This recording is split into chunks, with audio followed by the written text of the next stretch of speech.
कहाँ से शुरुआत हुई? ये फ्रांस और पेरिस जाने की बात की शुरुआत मुझे इस खेती किसानी से ही मिला। जो फ्रांस से लोग विजिट करने के लिए आते थे, तो वो हमारी कार्यों को देखते हुए मुझे वहां से बुलावा आया और मैंने उसके लिए एग्री हुए कि उसका जो प्रोसेस होता है मैंने उसको पूरा कर लिया।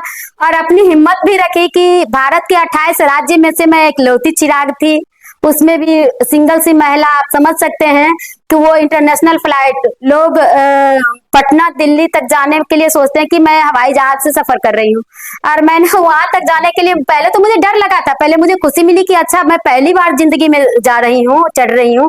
उसके बाद जब सफर के बाद वहां हमने सीखने गए तो वहां 60 अन्य देशों के किसान का एक सम्मेलन था, बहुत बड़ा सम्मेलन। अच्छा। अंतरराष्ट्रीय सम्मेलन जिसको बोला जाता है। और उसमें बीज से, यानी हमारे खेत से, प्लेट से और बीज के बारे में ही वो सम्मेलन में जो चर्चा हो रही थी वो था। और आप ये भी कह सकते हैं कि वहाँ की आप जो भाषा थी, लैंग्वेज थे, उसको आप कैसे कैच करते होंगे। तो वो आज के डेट में मेरे पास एक तो मोबाइल का सिस्टम था, दूसरा कि वो ट्रांसलेटर मेरे साथ रहती थी, तो मेरे हिंदी शब्दों को वो ट्रांसलेट करके फ्रेंच में वो बताती थी वहाँ। और मुझे बहुत अच्छा लगा। 15 दिनों का सफर मैं बहुत मस्ती से काटी वहाँ पे। अच्छा, अपने यहाँ की किसान की तरीका होती है, वहां के भी कुछ किसान से आप मिले होंगे, दोनों में क्या अंतर है? जी बिल्कुल, बस यही कि अपने यहाँ के किसान किसान दिखते हैं और वहाँ के किसान लग रहे थे कि कोई 5 स्टार होटल के मैनेजर हैं, यानी बहुत बड़े पूंजीपति वाले उद्योगपति हैं। बस देखने से ऐसा किसान में वहाँ कोई फर्क नहीं, किसान हो या मंत्री हो या नेता हो, वहाँ कोई अंतर नहीं दिखता था। वो सब एक साथ एक लाइन में, एक ऐसे, उनका कोई इस तरह का नहीं था। लेकिन हमारे बिहार में और हमारे भारत में बस यही एक लगा हुआ है कि किसान है तो उनको लोग ही नजरिए, ही दृष्टि से देखेंगे, यानी नीची निगाह से। अरे किसान के बच्चे हो कि पति क्या करता है, तो खेती किसानी, तो फिर वो उन्हें इंसल्ट करने लो ग्रेड की सोचते हैं, किसानी का मतलब लो ग्रेड। लेकिन कभी उन्होंने ये नहीं कहा कि अन्नदाता हमारी वही है। अन्नपूर्णा देवी एक किसान को ही बोला जाता है, जिसमें खास करके महिला किसान आती है, जो अपना पेट नहीं भर के अपने परिवार का पेट भरने का और भरण पोषण का ध्यान वो हमेशा रखती हैं। तो इसको लेके मैं जहाँ कहीं भी जो भी होता है मैं वहां तक पहुंचती हूँ, जाती हूँ। और अभी तक 2-3 ऐसे फॉरेन कंट्री गई हूँ। अभी तो कारवां शुरुआत हुई है, देखते जाइए आगे हम कहाँ तक चलेंगे। अच्छा, जो किसान हमारे साथ गांव में किसानी करते हैं, तो आपने जो बात बोले, जो अदर कंट्री में लगते थे जैसे 5 स्टार होटल के कोई मैनेजर वगैरह है, हमारे यहाँ किसान को जो है कुछ अच्छे पढ़े लिखे और कुछ अच्छे ग्रेड के नौकरी वाले वास्तव में किसान को सोचते हैं ये लो ग्रेड के। लेकिन आपको ये सारी चीजें जो है महिलाओं में चेंज करनी है कि नहीं? महिलाएं तो कर ही रही हैं, लेकिन उनका कहीं नामो निशान नहीं है। उनकी कामों की कहीं पे कोई लेखा जोखा नहीं है, क्योंकि आज भी हमारा समाज, हमारा देश पुरुष प्रधान देश है।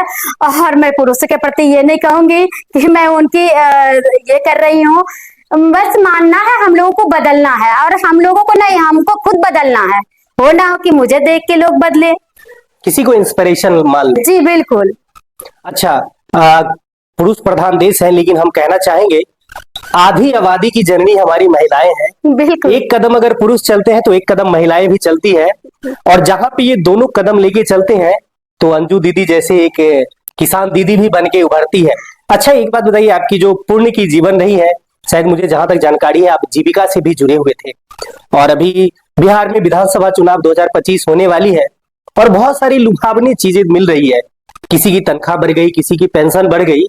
आप जीविका में देख सकते हैं कि जिनकी कुछ मानदेय पहले कुछ थी, उनको प्रोत्साहन को, मानदेय भत्ता को डबल कर दिए हैं। इसको आप किस नजर से देखते हैं? मैं उसको किस नजर से, मैं पहले जिस नजर से देख रही थी उसी नजर से देखूंगी, क्योंकि हमारे कार्यों को देखते हुए वो बढ़ाया जाता है और उसके एवज में उतना भी नहीं बढ़ाया जाता है। मुझे ये बात सुनने को आज से 3 दिन पहले एक न्यूज में देखे, तो हमने कहा कि भाई कितने लोग हैं जो पटाखे और गुब्बारे फोड़े हैं इस खुशी में, कितना हुआ। एक सीएम दीदी का मानदेय अगर 1300 से स्टार्ट होती है, 1500 से स्टार्ट होती है, शुरू होती है, तो कितना होगा, 2 गुना होगा तो 3000 रुपये होगा या 2600 रुपये होगा।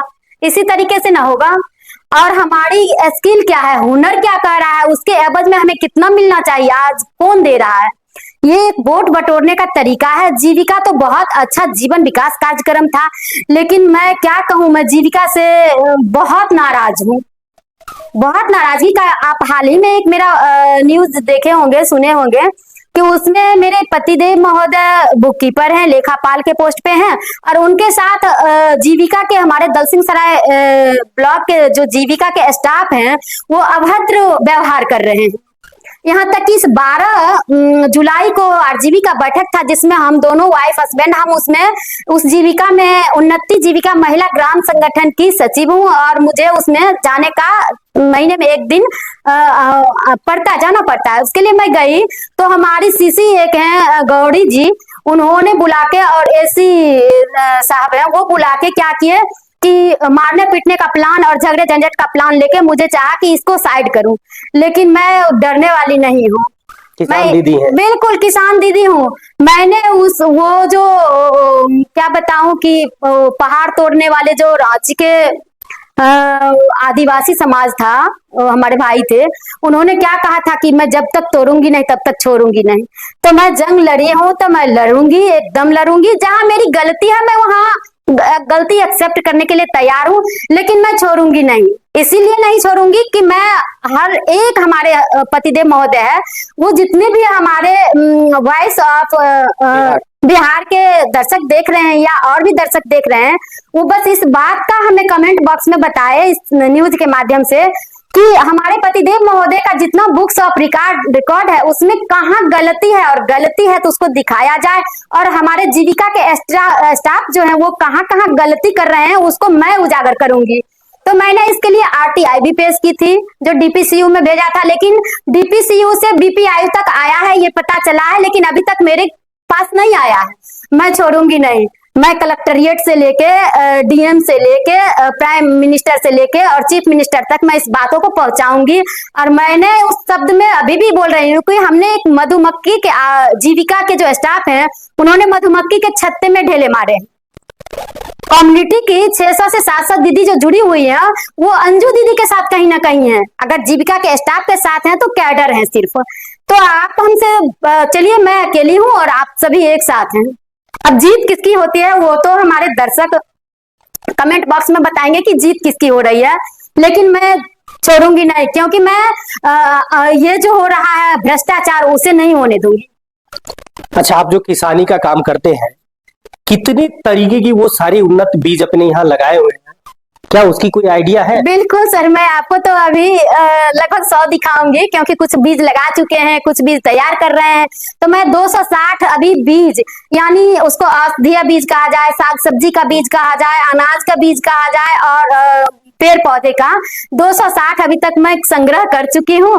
और बहुत थोड़ा बहुत कुछ, मैं ज्यादा तो नहीं बताऊंगी। कहते हैं कि जो करे आपन बढ़ाए ताकि सिर काज मर रहा है, तो वो देखने की चीज है। आप हमारे घर बाड़ी में भी देख सकते हैं, हमारे पोषण वाटिका में भी देख सकते हैं कि उसमें क्या क्या लगा है। तो इसमें न्यूट्रिशन वैल्यू इसका क्या है, यानी पोषक तत्व से कौन कौन सी चीज ऐसी हैं जो हमारी आहार विविधता को वो पूरा कर सकती है। तो वो मैं अपनी घरबाड़ी में लगा रखी हूँ। और हमारे घर कोई भी अतिथि आते हैं, गेस्ट आते हैं, तो मैं उन्हें बाजार पे आश्रित नहीं होती हूँ कि बाजार से कोल्ड ड्रिंक्स मंगवाऊं, बाजार से मिठाई मंगवाऊं, बाजार से फल मंगवाऊं। मैं अपने पेड़ का, आप देख रहे हैं कि हमारे दरवाजे पे पपीता का पेड़ लगा हुआ है, आम का पेड़ है, जामुन का भी करीबन होगा तो 10 केजी से ऊपर अभी भी है, पिछात सीजन हो गया है। तो मेरे घर जो भी आते हैं मैं उन्हें उसी से अपना स्वागत करती हूँ, क्योंकि वो हमारा एक जैविक तो है ही, बट हेल्दी फूड के नाम से मैं उसे पेश करती हूँ। और कई जगहों पे मैं इसी नाम से जानी जाती हूँ, और उस चीज को मैं बार बार करने का प्रयास करती हूँ। अगला सवाल है, जो लड़कियां शादी करने के बाद अपने ससुराल में आती हैं, पढ़ी लिखी होती है, सरकारी नौकरियां ढूंढती हैं लेकिन नहीं मिलता है, फिर वो घर में बैठ जाती है, क्या उनको अंजू दीदी जैसा बनना चाहिए या नहीं? हाँ, वो तो दीदी के सोच पर डिपेंड करता है, लेकिन मैं उन दीदी के साथ हूँ। वो दीदी को हमने बताए हैं कि हमारी सरकार भी दे रही है, कुछ ऐसी योजनाएं चला रही हैं, जीविका तो चला ही रही हैं, लेकिन वो धरातल पे दिख नहीं रहा है। वो सारा का सारा कया धरा लेपापोती हो जाता है।